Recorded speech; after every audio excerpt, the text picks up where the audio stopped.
Hi everyone, 20 Days, 20 Ways. My story is about my mother and father who overcome enormous odds. And I think it's quite a good story considering we've just talked about, it's just been Mother's Day.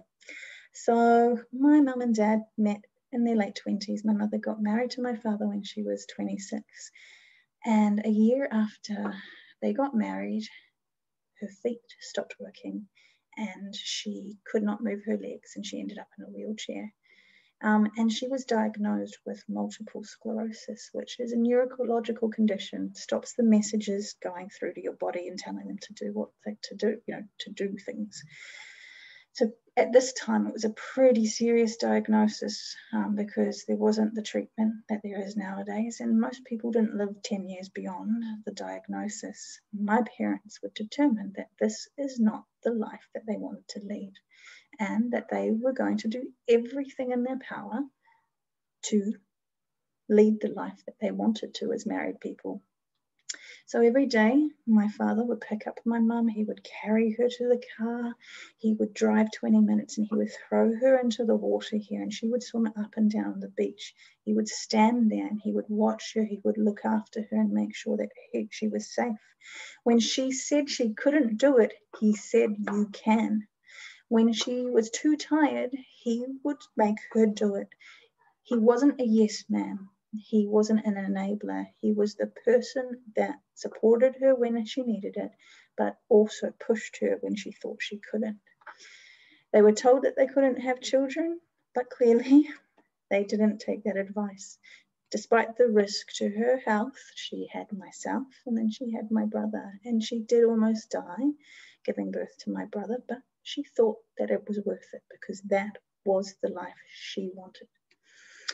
She's always pushed the boundaries. When she was a teacher, if they gave her a classroom on the ground floor, she would say, "No, I want a classroom on the top floor," because she needed to exercise her muscles to combat her MS. So she wanted a classroom that she could walk up the stairs to. At 60, she went over the highest commercially rafted waterfall in the world, 9-meter waterfall.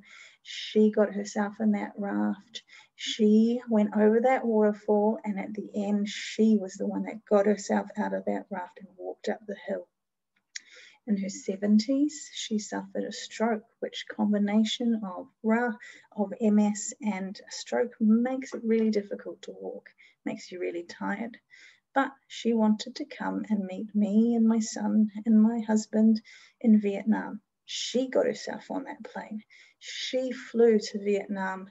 She did everything that she could to be there with us. And all the way along, she has always had my father there, who knows when to pick her up, when to carry her, when to support her, but also when to tell her no, when to push her and when to make her really strive and get back up. My mum is my hugest inspiration in life. She didn't take what life gave her. She told life what she wanted. And so because of that, I try every day to live a life like she does. Thanks, guys.